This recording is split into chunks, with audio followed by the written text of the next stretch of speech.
ہمارے ساتھ اندر بیٹھ کے یہ کچھ اور بات کریں اور ہم پبلک کو نہ بتائیں.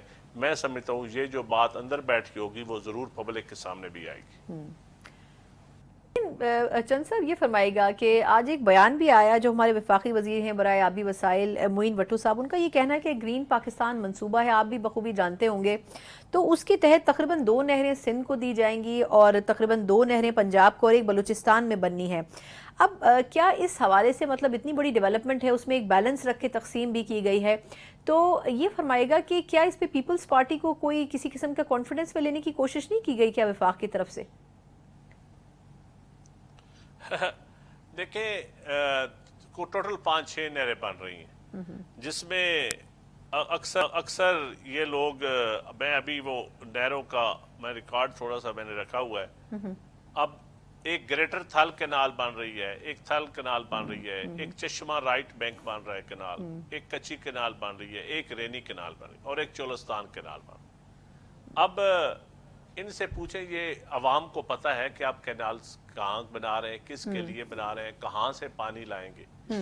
آپ اینکر ہیں، میں ایک چھوٹا سا پولیٹیکل ورکر ہوں، مجھے تو نہیں پتا، عام عوام کو یہ کیا بتائیں گے.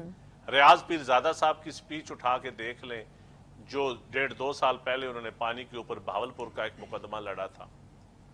آپ لوگوں کی زمینوں کو آپ گرین پاکستان نہیں، یہ گریڈ پاکستان کی طرف جا رہے ہیں.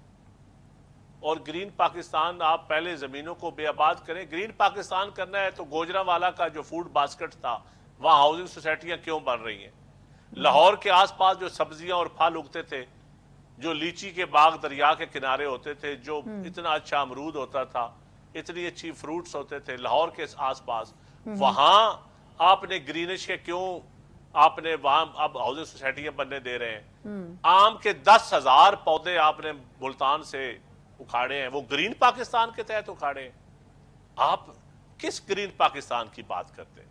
آپ نے پورے پاکستان کی گرین لینڈ جو آپ اسلام آباد میں روز اور لاہور میں انڈر پاسز بنا رہے ہیں اور جتنے درخت آپ کاٹ رہے ہیں یہ گرین پاکستان کے تحت کاٹ رہے ہیں.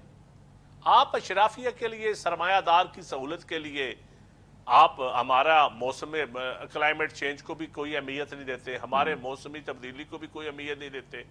درخت آپ کاٹنا انسانیت کا کاٹنا ہے. آپ یہ دیکھیں نا ان کے کیا گرین پاکستان کی ڈیبیٹ کر لیں. کسان کو نہ گندم خرید رہے ہیں، مہنگی کھاد دے رہے ہیں، پانی دے نہیں رہے، ٹریکٹر آپ نے 50-50 لاکھ کے کر دیے جو کبھی 5-10 لاکھ کا ہوتا تھا. وہ گرین پاکستان ہے؟ یہ آپ کی انپٹس دیکھیں نا کہاں پہنچ گئی ہیں. تو میرے خیال میں یہ گرین پاکستان نہیں ہے، یہ گریڈ پاکستان ہے. لیکن اب آپ نے اس کو گریڈ پاکستان کا نام دیا ہے، لیکن اب یہ بھی چند صاحب مطلب بڑی دلچسپ بات ہے کہ آپ نے بھی جیسے ذکر کیا کہ چاول کی فصل کے اوپر بھی دفعہ 144 لگا دی گئی ہے. میرا خیال ہے ماضی میں کبھی ایسا نہیں ہوا. لیکن ایک طرف ہم دیکھ رہے ہیں کہ کسانوں کے اوپر اگر اس قسم کی پابندیاں لگ رہی ہیں تو دوسری طرف آج پنجاب میں ایک بڑی مطلب پراؤڈلی ایک اناؤنسمنٹ ہوئی اور کہا گیا کہ کسانوں کو سبسڈیز دی جائے گی حکومت کی طرف سے، اور obviously اس سے کسان کو فائدہ پہنچانے کی بات تو کر رہی ہے حکومت، لیکن آپ سمجھتے ہیں کہ یہ جو سبسڈیز دی گئی ہیں اس سے فائدہ پہنچے گا بھی ایگریکلچر سیکٹر میں؟ کسان کے ساتھ بڑا فائدہ دے رہے ہیں، بھیک دے رہے ہیں 5,000. میں پریس کانفرنس سن رہا تھا لاہور کی ایک منسٹر صاحبہ کی، تو وہ ان کو یہ بھی نہیں پتا کہ ڈی اے پی کی قیمت 15,000 ہے ایک بوری کی. ان کو یہ بھی نہیں پتا کہ گندم 2 بوریاں ڈی اے پی استعمال ہوتی ہیں. اب کسان کیا اس 5,000 کا کیا کرے گا؟ 5,000 آپ بھیک نہ دیں، آپ کسان کو بھی بسک پروگرام پہ ڈال دیں. اس کا مطلب ہے تاکہ کسان کی جو مائیں یا بہنیں ہماری جو ہیں وہ لائن میں جا کے کھڑی ہو جائیں اور 5,000 لینے کے لیے.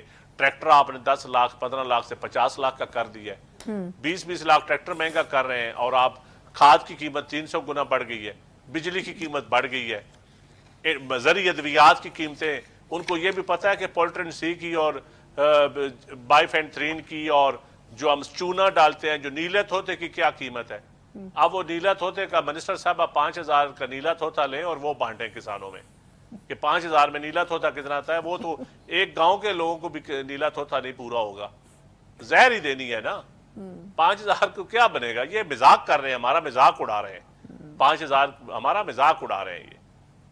اچھا ویسے اسی قسم کی گفتگو ندیم افضل چند صاحب جو کسان اتحاد کے سربراہ خالد کھوکھر صاحب، ان کے بھی تقریباً یہی الفاظ ہیں کہ ہمارے ساتھ مذاق نہ کیا جائے، ہمیں مزید اس قسم کی خیرات نہیں چاہیے جس کو آپ سبسڈی کا نام دے رہے ہیں.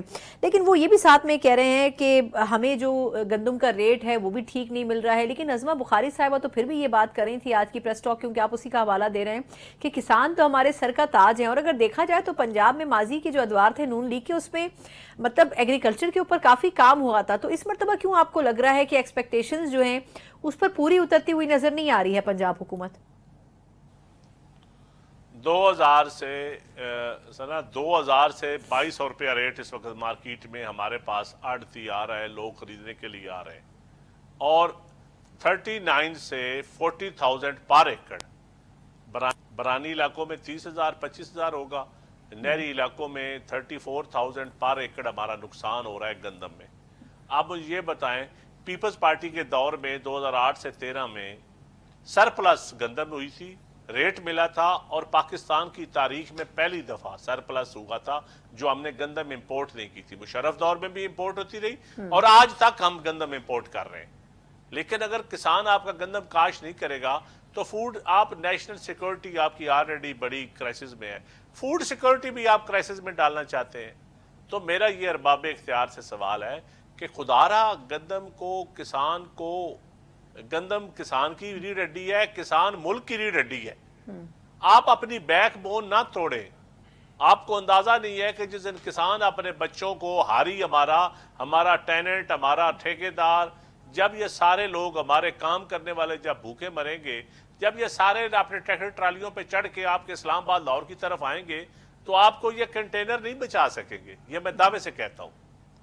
آپ کوشش کریں کہ کسان نہ سڑکوں پہ آئیں.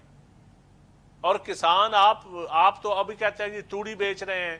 اب ان کی ابھی ایک منسٹر سپوکس پرسن پنجاب میں جو اس نے کسانوں کا مذاق اڑایا، اس سے پہلے سی ایم صاحبہ نے پچھلے سال کہا میں گارنٹی دیتی ہوں آپ گندم کاشت کریں، میں آپ کا ایک ایک دانہ خریدوں گی، آپ کو تحفظ دوں گی. یہ 5,000 میں تحفظ نہیں ملتا، 5,000 میں نیلا تھوتا صرف ملتا ہے، زہر ملتی ہے، وہ کھلائیں ان کو. 5,000 ٹھیک. اچھا لیکن ندیم افضل چند صاحب سر یہ بتائے گا کہ چلیں یہ تو اب سارے جو اقدامات ہیں حکومت کے اس کے اوپر ہم نے بات کی، لیکن اب تھوڑا سیاسی پہلو بھی ہے. سر یہ بتائیں کہ اب مولانا فضل الرحمان صاحب کے حوالے سے آج بڑی اچھی ڈیولپمنٹ، مطلب اچھی ان سینس کہ جو ایکسپیکٹیشنز تھی انہوں نے اسی قسم کا ایک فیصلہ کیا. کہا جا رہا تھا کہ شاید پی ٹی آئی کے ساتھ بڑا مشکل ہوگا ان کے لیے چلنا، اور اعلان بھی اسی قسم کا کیا گیا کہ وہ اپوزیشن میں کسی اتحاد میں نہیں پڑیں گے، وہ اپنا جو ایک اپوزیشن میں اپنی ایک جگہ ہے اس کو برقرار رکھیں گے. تو یہ فرمائے گا کہ آخر وجہ کیا تھی؟ مولانا صاحب ان پہ ٹرسٹ نہیں کرتے پی ٹی آئی کے اوپر، یا ان کو لگتا ہے کہ ابھی صحیح وقت نہیں آیا احتجاج کرنے کا؟ دیکھیں جی، مولانا بڑے میچور سیاستدان ہیں اور بڑے سیزن پارلیمنٹیرین بھی ہیں اور پرانے مجے ہوئے لوگ ہیں. اب ان کا پی ٹی آئی کی کیونکہ موقف بہت زیادہ ہو گئے ہیں، ان میں گروپس بہت زیادہ ہیں، ان کی کوئی ایک لائن نہیں ہے، اور ان کا کوئی پتہ نہیں چلتا کہ وہ ڈیموکریٹ ہیں یا سیولین سپریمیسی کی طرف جاتے ہیں. ایک طرف وہ جمہوریت اور آئین کی بات کرتے ہیں، دوسری طرف کہتے ہیں کہ ہم اسٹیبلشمنٹ سے بات کریں گے، ہم ارباب اختیار سے بات کریں گے، ہم پارلیمان سے بات نہیں کریں گے، یا وزیر اعظم سے یا گورنمنٹ سے بات نہیں کریں گے.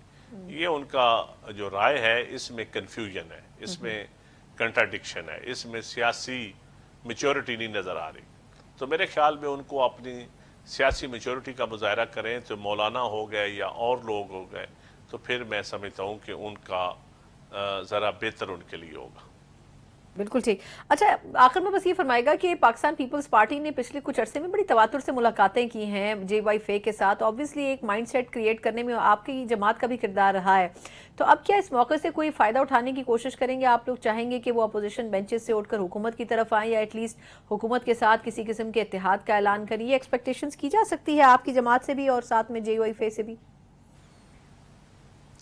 دیکھیں جی، ابھی تو یہ میرے خیال میں پتہ نہیں، ہم نے خود بھی حکومت کے بینچز پہ رہنا ہے کہ نہیں رہنا، ہم کسی کو اور کو کیوں دعوت دیں گے؟ بالکل ٹھیک. اس لیے یہ قبل از وقت بات ہے. ٹھیک چلیں. بہت ندیم افضل چند صاحب مرکزی سیکرٹری اطلاعات پاکستان پیپلز پارٹی ہمارے ساتھ موجود تھے. بڑی واضح طور پر انہوں نے اپنا موقف تو دے دیا جے وائی فے کے حوالے سے، لیکن اب دیکھنا ہوگا کہ آیا جے وائی فے نے یہ فیصلہ آخر کس وجہ سے کیا ہے؟ کیا پاکستان تحریک انصاف پر بھروسہ نہیں کیا جا سکتا یا پھر اپنی احتجاجی تحریک کا کریڈٹ کسی دوسری جماعت کو دینے کے لیے جے یو آئی ایف تیار نہیں ہے؟ اس پر ان کا موقف لیں گے ایک مختصر سے وقفے کے بعد۔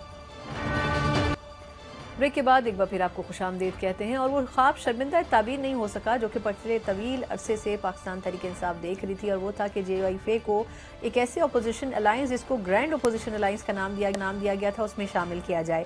بڑے سوچ بچار کے بعد بالآخر جے یو آئی ایف کی طرف سے یہی فیصلہ کیا گیا جس کی توقع کی جا رہی تھی کہ پاکستان تحریک انصاف کے ساتھ اس اتحاد کا حصہ نہیں بننا ہے۔ لیکن آخر کیوں نہیں بننا ہے؟ کیا وہ جو تحفظات یا جو مطالبات تھے جے یو آئی ایف کے وہ ایڈریس نہیں ہو سکے، یا پھر جو ریلائبلٹی کا فیکٹر تھا پاکستان تحریک انصاف کے حوالے سے اس کے اوپر پی ٹی آئی پورا نہیں اترتی؟ آخر وجوہات کیا ہیں؟ اسی کے اوپر پروگرام کے سیگمنٹ میں بات کرنا چاہیں گے۔ کرنے کے لیے جے یو آئی ایف کے سینئر رہنما کامران مرتضیٰ صاحب میرے ساتھ موجود ہیں۔ کامران صاحب بہت شکریہ سر آپ کے وقت کے لیے۔ سر ڈیسیجن آیا آپ کی جماعت کی طرف سے ایز پر ایکسپیکٹڈ لگ یہی رہا تھا کہ جے یو آئی ایف قابل بھروسہ اتحادی نہیں سمجھتی ہے پاکستان تحریک انصاف کو، لیکن مجھے کریکٹ کیجیے گا کہ کیا صرف یہی وجہ تھی یا کچھ اور بھی وجوہات تھی جس کی وجہ سے یہ فیصلہ ہوا؟ میں یہ نہیں کہہ سکتا کہ ہم ان کو قابل اعتماد سمجھتے ہیں، قابل بھروسہ سمجھتے ہیں، قابل بھروسہ نہیں سمجھتے۔ بڑے احترام کے ساتھ ہم نے فی الحال کسی اتحاد کا حصہ نہ بننے کا فیصلہ کیا ہے، اور اس کی ہمارے پاس اپنی ریزنز ہیں، مگر میرا خیال ہے کہ بجائے یہ کہ پہلے ایسا ماحول ہے جس میں پاکستان میں ہر طرف جو ہے افراتفری پھیلی ہو، ہم اس میں کوئی ایسی بات کریں جس کا نتیجہ جو ہے اور خراب ہو، تو ہم ایک دوسرے کے ساتھ اگر نہیں چل سکتے تو احترام رکھتے ہوئے ان کا بالکل مناسب انداز میں ہم ان سے معذرت جو ہے نا کہ فی الحال ہم کسی اتحاد کا حصہ نہیں بن سکتے، اور ایشو ٹو ایشو جو ہے وہ ہم ممکن ہے ساتھ چل پائیں، ممکن ہے ساتھ نہ چل پائیں، اسی طرح سے جیسے ہم اس سے پہلے چل رہے۔ اچھا کامران صاحب، لیکن کچھ چیزوں کی صرف وضاحت چاہیے آپ سے۔ ایک تو یہ فرمائیے گا کہ جو مطالبات یا تحفظات جو آپ جو بہتر نام دے دیں وہ جو رکھے گئے تھے جے یو آئی ایف کی طرف سے، آپ ہی نے ذکر کیا تھا اسلام آباد کی کانفرنس کے موقع کے اوپر کہ ان کا جواب آنے تک ہم جواب نہیں دیں گے۔ سر وہ کیا تھے؟ مطلب اس کے اوپر بھی اسپیکولیشنز ہی ہوتی رہیں، وہ نہیں مانے گئے پی ٹی آئی کی طرف سے، یا ان کے اوپر کوئی مناسب جواب نہیں آیا تب یہ فیصلہ ہوا؟ کہ کچھ اس میں رہنمائی کر سکیں۔ وہ باتیں تو میں شاید نہ ڈسکلوز کروں ماسوائے ایک کہ اس میں ایک بات یہ بھی تھی کہ ہم میں سے کوئی پارٹی بھی اگر اتحاد کا حصہ بنی تو وہ اسٹیبلشمنٹ یا گورنمنٹ یا کسی سے یا تیسری پارٹی سے، ایون پولیٹیکل پارٹی سے کوئی مذاکرات اپنے طور پہ اپنے تئیں انڈیپینڈنٹلی نہیں کر پائے گی۔ وہ اس اتحاد کا جو نظم ہوگا اس نظم کے نیچے جو ہے وہ جو فیصلے ہوں گے وہاں پہ کیے جائیں گے، اور زبانی طور پہ یہ بات کہی گئی تھی، میری موجودگی میں مولانا صاحب بھی بیٹھے تھے، کہ آپ کی جو کنڈیشنز ہیں وہ تقریباً ہمیں آلموسٹ جو ہے وہ ایکسیپٹیبل ہے، اور اس کے بعد پھر جو ہے وہ کئی دفعہ یہ کہا گیا مجھے بھی کہ آپ بیٹھیں باقی ساتھیوں کے ساتھ، دوسری پارٹیوں کی جو ساتھی ہیں ان کے ساتھ بیٹھ کے کوئی ڈاکومنٹ جو ہے نا وہ کوئی ڈرافٹ کرتے ہیں جو اتحاد کے حوالے سے ہوں۔ تو وہ ہمارا کہنا ہمیشہ یہی تھا کہ ایک تو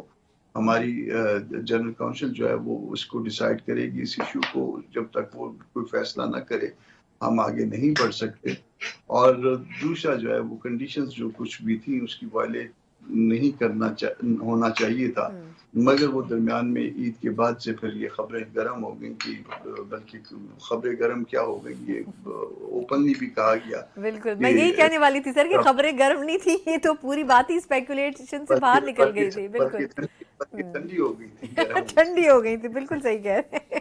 تو پھر یہ بھی ون آف دی کنسیڈریشن کہہ سکتے ہیں کہ ہمارے جو اس میں ساتھی تھے، جو ممبرز تھے اس جنرل کونسل سیشن کے، جو ممبرز تھے ان کے ذہن میں شاید یہ بھی ہوگا کہ یہ بات جو ہے نا وہ کسی طرف سے بھی ہم اتحاد کا حصہ بن جائیں، بالکل ٹھیک، جو آگے پیچھے ہو جائے۔ اچھا یہ بتائیے گا سر کہ چلیں یہ تو واضح ہو گیا کہ یہ آپ نے جو ایک بات کہی یہی میرا خیال ہے کہ اس کا لب لباب، اس کا مقصد یہی ہو گیا کہ کلیئرٹی آپ لوگوں کو بھی ہو گئی تھی، لیکن اب یہ نہیں پتا کہ جے یو آئی ایف اپوزیشن میں تو بیٹھ رہی ہے، لیکن اب ان کی اپنی حکمت عملی کیا ہوگی؟ کیونکہ آپ کی طرف سے بھی بات کی گئی تھی احتجاجی تحریک چلانے کی، تو اس کا کیا سٹیٹس ہوگا؟ میدان گرم، ہم نے یہ کہا تھا کہ ایوان نہیں میدان، اور میدان کو گرم کرنے کی بات کی تھی اور تحریک چلانے کی بات کی تھی. تو میدان گرم کرنے کی بات آپ نے یہ 2 جلسوں میں تو دیکھ لی ہوگی کہ میدان جو ہے وہ بین الاقوامی ایشوز پہ، غزہ کے ایشو پہ، فلسطین کے ایشو پہ، اسرائیل کی جہریت پہ ہم نے تونسے میں جو ہے نا بڑا ایک کامیاب جلسہ کیا، پھر کراچی میں ایک بہت کامیاب جلسہ کیا. 27 تاریخ کو انشاءاللہ تعالیٰ جو ہے وہ لاہور میں ہے، اور مئی کے شروع میں جو ہے یا مئی میں تقریباً یہ پشاور میں ہے، اور دن کوئٹہ. تو یہ ہم نے معاملات شروع کر دیے ہیں. پھر ہمارا اپنا تحریک چلانے کا ایک انداز ہوتا ہے، اس میں ہم بین الاقوامی ایشوز بھی لائیں گے، ملکی ایشوز بھی اس میں ہوں گے، مگر وہ معاملات ہمارے پارٹ پہ شروع ہو چکے ہیں. 2 جلسے آپ کے سامنے. صحیح. اچھا یہ فرمائے گا کہ کینالز کے حوالے سے آپ کی جماعت نے بڑا ایک کلیئر موقف اپنایا ہے جو سندھ میں بننے جا رہی ہیں، اس کے اوپر پیپلز پارٹی کی بھی تحفظات ہیں، لیکن اب کہا یہ جا رہا ہے کہ شاید وفاق پیپلز پارٹی کو کنونس کرنے کی کوشش کرے گا، لیکن جس طرح پی ٹی آئی نے بھی اس حوالے سے قرارداد جمع کروائی، آپ کی جماعت بھی احتجاج کر رہی ہے، تو آپ کیا کہیں گے کہ کیا اس پر کوئی جے یو آئی فے بھی اپنا موقف سامنے رکھنا چاہے گی؟ کیونکہ اگر وہ دونوں جماعتیں یعنی وفاق اور سندھ دونوں ایگری ہو جاتے ہیں تو پھر آپ کی جماعت کا سٹانس کیا ہوگا؟ کنال کے حوالے سے ہماری نہ صرف قرارداد جمع ہے بلکہ وہ ایڈمٹ بھی ہو چکی ہے بحث کے لیے سینیٹ میں.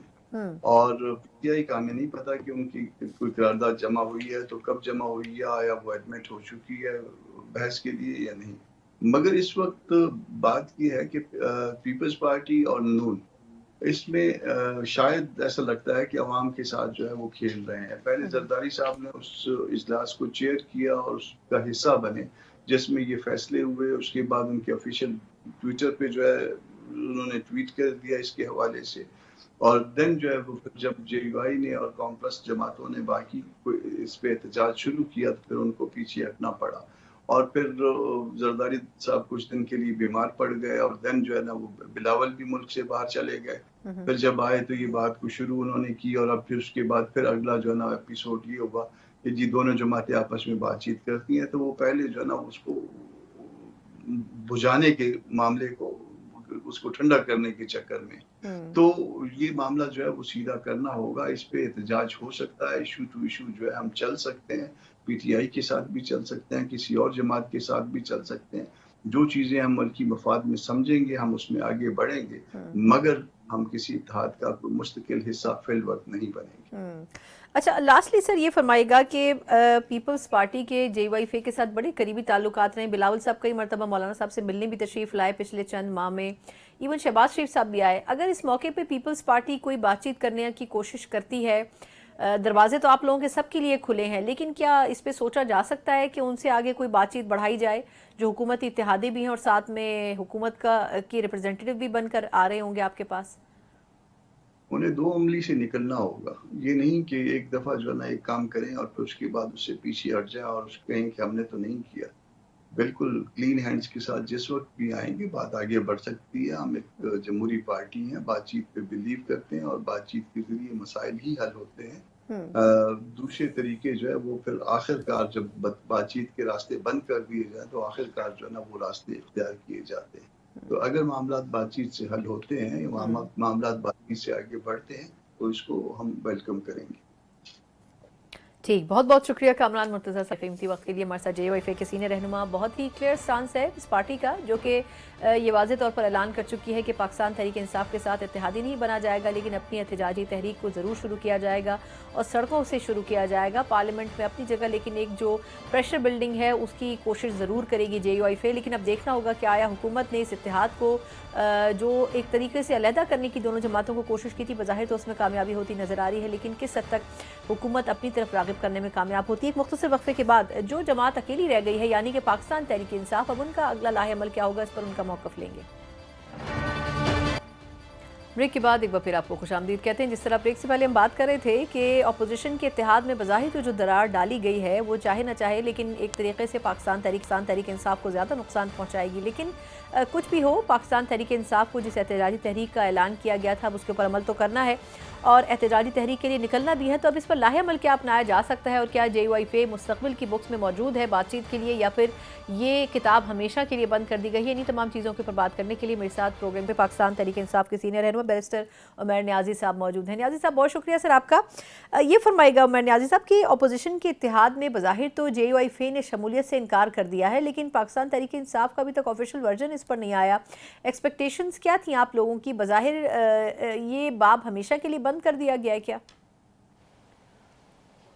اچھا جی، ابھی تک باضابطہ کنوے نہیں ہوا۔ آج صبح بیرسٹر گور میرے ساتھ ہی تھے، ایک اسٹینڈنگ کمیٹی کی میٹنگ تھی۔ جب اس پہ باضابطہ ہمیں کنوے ہو جاتا ہے تو ہم پھر اس پہ جو ہے نا اپنا باضابطہ رد عمل دیں گے، مگر ابھی تک تو ہمیں یہی امید کرتے ہیں کہ کیونکہ دیکھیں اوور آل اینڈ آبجیکٹیو کیا ہے؟ آبجیکٹیو یہی ہے کہ JUIF بھی یہی سمجھتی ہے، جو تحریک انصاف سمجھتی ہے کہ 8 فروری کا الیکشن ریگڈ الیکشن ہے۔ اب اس کے اگینسٹ تگ و دو کس طرح سے کرنی ہے اس پہ ایگری اپون کرنا تھا۔ اس میں ظاہری بات ہے کچھ تھوڑا سا گیپ آیا ہے رمضان کے مہینے کی وجہ سے، اس کے بعد ہم نے چیزوں کو اس طرح سے نہیں پک سٹارٹ دے سکے جس طرح دینا چاہیے تھا۔ تو ابھی فارملی آنے دیں تو پھر اس پہ انشاءاللہ تعالی ضرور کامنٹ کریں گے۔ یہ فرمائے گا کہ آپ کی جماعت، ویسے آپ یہ تو کہہ رہے ہیں کہ انفارم نہیں کیا گیا آفیشلی، لیکن کیا ایکسپیکٹیشنز کیا تھی؟ کیونکہ جب PTI کے لوگوں سے بات کر رہے تھے ماضی میں تو وہ یہی کہہ رہے تھے کہ ہمارے ساتھ ہی آئے گی JUIF، لیکن اگر ہم نون لیگ کے لوگوں سے بات کر رہے تھے تو وہ یہ کہہ رہے تھے کہ کسی بھی صورت میں JUIF اس اتحاد کا حصہ نہیں بنے گی۔ تو یہ ڈیسیجن آپ لوگوں کی ایکسپیکٹیشنز میں تھا یا بالکل انپریڈکٹیبل ثابت ہوا؟ نہیں، ابھی تک جو دیکھیں آپ کی تو انڈرسٹینڈنگ ہے کہ ڈیسیجن کنوے ہو گیا ہے، مگر ابھی تک ہماری انڈرسٹینڈنگ یہی ہے کہ ابھی تک انہوں نے نہیں ڈیسائیڈ کیا۔ جیسے ہی ڈیسائیڈ کر لیں گے تو اس کے اکارڈنگلی کریں گے۔ PTI اب بھی یہی سمجھتی ہے، دیکھیں الٹیمیٹ رزلٹ پہ اگری کرتی ہے JUIF بھی اور تحریک انصاف بھی کہ ملک میں نئے الیکشنز کے علاوہ اور کوئی حل نہیں ہے۔ نئے الیکشن ہوں گے تب ہی چیزیں سیٹل ہو سکتی ہیں، ادروائز نہیں ہو سکتی۔ اب اس کو کس طرح سے اس مقام تک پہنچنا ہے، اس کے لیے اگر وہ علیحدہ جانا چاہتے ہیں ان کی مرضی ہے، اگر وہ نہیں آتے تو اور بھی جماعتیں اس وقت فیلڈ میں، جماعت اسلامی ہو گئی، دوسرے ہو گئے، PTI تو اپروچ کرے گی تمام جماعتوں کو آن بورڈ لانے کے لیے۔ سر لیکن اپروچ تو کیا جائے گا، لیکن اب جو ریزرویشنز تھی PTI سے JUIF کی وہ آخر کیا تھی؟ کیونکہ اگر کسی اور جماعت سے بھی بات چیت ہوتی ہے تو وہ بھی پھر دیکھنا ہوگا کہ آیا ان کے بھی کچھ تحفظات ہیں یا پھر نہیں۔ تو وہ جو ریزرویشنز تھی JUIF کی وہ کس حد تک دور ہو سکیں یا نہیں ہو سکیں؟ PTI کا اس پہ رسپانس کیا رہا تھا؟ دیکھیں JUIF کے ساتھ جتنے معاملات تھے وہ بیسیکلی اسد کیسر صاحب لے کے چل رہے تھے، اور اسد کیسر صاحب جیسا کہ آپ کو پتہ ہے کہ رمضان کے آخری عشرے سے وہ ملک سے باہر ہیں، ابھی تک وہ واپس نہیں آئے، وہی ان چیزوں کو لیڈ کر رہے تھے۔ اگر یہ ابھی تک کوئی آپ کو ایک سائلنس نظر آ رہی ہے وہ اسی وجہ سے نظر آ رہی ہے۔ ٹھیک سر، یہ بھی فرمائے گا کہ JUIF نے یہ بھی ایک کمپلین یا یہ کہنا چاہیے ریزرویشن کا اظہار کیا تھا کہ ایک طرف ایک گرینڈ اپوزیشن الائنس بنانے کی کوشش کر رہی ہے PTI، دوسری طرف اسٹیبلشمنٹ سے مذاکرات کی بات ہو رہی ہے، خان صاحب اس کا گرین سگنل دے رہے ہیں، کہہ رہے ہیں کہ بات چیت ہونی چاہیے، تو یہ ڈوئل پالیسی نہیں ہونی چاہیے۔ تو آپ کے خیال میں اس کی ضرورت پھر کیوں محسوس کی جا رہی تھی؟ یہ ریزرویشن تو ان کی تھی۔ دیکھیں اسٹیبلشمنٹ کے ساتھ PTI نے یہ تو نہیں کہا کہیں بھی کہ ہماری بات چیت چل رہی ہے۔ جو بیرسٹر گور صاحب کی آخری خان صاحب سے ملاقات ہوئی ادھر سے کنوے یہی ہوا کہ ہم نے کبھی بھی جو ہے نا مذاکرات کے دروازے بند نہیں کیے، اور عمران خان صاحب نے کیٹیگوریکلی کہا کہ میری ذات کے لیے آپ کسی سے کوئی بات نہ کریں، اگر براڈر ایشوز پہ کسی نے بات کرنی ہے، نیشنل انٹرسٹ کے ایشوز پہ بات کرنی ہے تو وہ بات چیت کی جا سکتی ہے۔ اب اس کو کس طرح سے کرنا ہے، ظاہری بات ہے اگر الائنس کا حصہ ہوں گے تو الائنس آن بورڈ ہوگی، ان چیزوں کو دیکھ کے جو ہے نا چلیں گے۔ PTI کوئی نہ سولو فلائٹ میں پہلے یقین رکھتی ہے، نہ بیک ڈور کی کسی پالیسی پہ یقین رکھتی ہے۔ PTI نے 8 فروری کا الیکشن بھی اینٹی اسٹیبلشمنٹ ایک الیکشن لڑا اور عوام کی پذیرائی اسے حاصل ہوئی، اور اب بھی عوام کی امیدوں کے مطابق ہی فیصلے کرے گی۔ سر وہ تو درست ہے کہ عوام کی امیدوں کے مطابق فیصلے ہوں گے، لیکن اب جس طرح آپ کی پارٹی کے کچھ سابقہ اراکین ہیں، جس طرح شیخ افضل مروت صاحب ہیں، انہوں نے بھی کچھ ایسی باتیں کہی ہیں جس کا پارٹی کی طرف سے جواب آنا بڑا ضروری ہے۔ مطلب علیمہ خان صاحبہ کے اوپر انہوں نے کچھ سنگین الزامات لگائے پارٹی میں انٹرفیئرنس کے، پھر اس کے علاوہ ان کا یہ بھی کہنا تھا کہ ابھی بھی پارٹی میں بہت سے ایسے لوگ ہیں، کم از کم سیاسی طور پر جو پارٹی میں شامل ہیں، جو نہیں چاہتے کہ PTI کے بانی چیئرمین جیل سے باہر آئیں۔ تو یہ کس حد تک درست ہے؟ اس کی کلیریفیکیشن بھی پارٹی کی طرف سے نہیں دی گئی ابھی تک۔ دیکھیں اوور آل دیکھیں خان صاحب اندر ہیں تو پوری پی ٹی آئی اس وقت جو ہے نا ٹینشن کا شکار ہے. جو آپ پہلے بیانات کی بات کر رہی تھی جن میں کمی آئی، دیکھیں وہ بیانات بازی کیوں ہو رہی ہے؟ کیونکہ دیکھیں ایک لیڈنگ فگر باہر نہیں موجود، جس کی وجہ سے ایک وقتی کیوس نظر آتا ہے. ساتھ ہی ساتھ دیکھیں جو day to day decision making ہے وہ بری طرح سے ہیمپر ہوئی. بہت سارے ایشوز اسی وجہ سے لنگر آن ہو رہے ہیں کیونکہ خان صاحب سے ملاقاتیں ریگولر نہیں ہو پا رہی. تو خان صاحب کی پریزنس تو جو ہے نا اس کے بغیر تو پارٹی چل ہی نہیں سکتی. جو انڈیویجول انٹرسٹ کی بات کریں، دیکھیں انڈیویجول انٹرسٹ کس کا اس طرح کا ہو سکتا ہے؟ دیکھیں عمران خان اندر ہیں تو پارٹی اس وقت زیر عتاب ہے. زیر عتاب ہونے کی وجہ سے کیا ہو رہا ہے کہ ورکر کو بھی مار پڑ رہی ہے، لیڈرشپ کو بھی مار پڑ رہی ہے. لیڈرشپ کی تو یہ صورتحال ہے کہ ایک کسی میٹنگ میں کوئی سوال کر لیا جائے تو وہ ناگوار گزرتا ہے، لوگوں کے بجلی کے میٹر اتر جاتے ہیں. تو اس طرح کی صورتحال میں نہیں سمجھتا کہ جو ہے نا کوئی بھی خان صاحب کی لائن سے ہٹ کے سوچ رہا ہے، اور کسی کا مفاد اس طرح کا ہے کہ خان صاحب اندر رہیں اور وہ سروائیو کر جائیں. اچھا لاسٹلی فرمائے گا عمر نیازی صاحب کہ نائب وزیر اعظم اسحاق ڈار صاحب نے افغانستان کا دورہ کیا، اور اوبویسلی وہ دورہ افغانستان کے پرسپیکٹو میں اور خیبر پختونخوا کیونکہ اسے بالکل جڑا ہوا ہے اس کے پرسپیکٹو میں بھی بڑا امپورٹنٹ ہے. تو جو خیبر پختونخوا کے ترجمان ہیں بیرسٹر سیف صاحب، ان کا یہ کہنا تھا کہ صوبے کو اس پہ اعتماد میں نہیں لیا گیا اور بڑا ضروری تھا کہ صوبہ بھی آن بورڈ ہوتا. یہ فرمائے گا کہ کیا وجہ ہوگی آپ کے خیال میں کہ وفاق کی طرف سے اعتماد میں نہیں لیا گیا خیبر پختونخوا کو؟ اچھا دیکھیں کے پی کی ٹریڈیشنلی کیونکہ باؤنڈری تو افغانستان سے ایڈجسٹنٹ ہے، اور ایپیکس کی جو میٹنگ ہوئی اس میں باقاعدہ علی امین خان نے اپنی علیحدہ سے ریکمنڈیشنز بھی بھیجی ہیں، اور اس میں ریکمنڈیشن یہی بھیجیں کہ ہمارے کلچرل ٹائز بھی ہیں، ٹھیک ہے. پھر اس کے علاوہ دیکھیں ریلیجس لیڈرز بھی کچھ ایسے موجود ہیں جو وہاں انفلوئنس رکھتے ہیں. تو آپ کہتے ہیں قبائلی عمائدین کا جرگہ بنانا ہے، جرگہ کا کلچر ہے، تو اس میں بھی فیسیلیٹیشن کر سکتے ہیں. باقی پرائمریلی فورن پالیسی تو ڈومین فیڈرل گورنمنٹ کا ہے. فیڈرل گورنمنٹ نے آلریڈی بہت زیادہ سستی دکھائی ہے. یہ جو اب افغانستان کا ٹور کیا ہے، دیکھیں آپ دیکھیں کہ پی ڈی ایم کی پارٹ 1 کی گورنمنٹ رہی، ٹھیک ہے. بلاول جو ہے نا اس وقت جب فورن منسٹر ہے وہ کتنی دفعہ افغانستان کا تو رخ ہی نہیں کیا، بعد والوں نے بھی نہیں کیا، جس کی وجہ سے کیا ہوا ہے کہ یہ سچویشن آؤٹ آف کنٹرول نکل گئی. جس کو آپ ایک وقت میں اسٹریٹجک ڈیپتھ کا نام دیتے تھے، آج وہ آپ کا درد سر بن گیا. تو افغانستان کو تو آپ کو ریگولر بیسس پہ انگیج کرنا چاہیے، اور جو آپ سمجھتے ہیں آپ کا اسٹریٹجک ریسورس ہے، جو وہاں انفلوئنس کر سکتا ہے، جو ان چیزوں پہ قائل کر سکتا ہے کہ وہاں افغانستان کی زمین دہشت گردی کے لیے پاکستان میں نہ استعمال ہو، اس ریسورس کو بروئے کار لیا. بہت بہت شکریہ بیرسٹر عمر نیازی صاحب، پاکستان تحریک انصاف کے سینئر رہنما ہمارے ساتھ موجود تھے. یقیناً پاکستان تحریک انصاف چاہے تنہا بھی ہو لیکن اس کے باوجود بھی بھرپور کوشش کرے گی کہ وہ اپوزیشن کی جو احتجاجی تحریک ہے اس کو نہ صرف یہ کہ لے کر نکلے بلکہ اس کو کامیابی بنائے. لیکن اب دیکھنا ہوگا کہ آیا اس پورے پروسیس میں کس حد تک اپوزیشن کی باقی جماعتیں بھی اپنا حصہ ڈالتی ہیں. اسی کے ساتھ پروگرام کا وقت ختم ہوتا ہے. مجھے اجازت دیجیے. اللہ حافظ.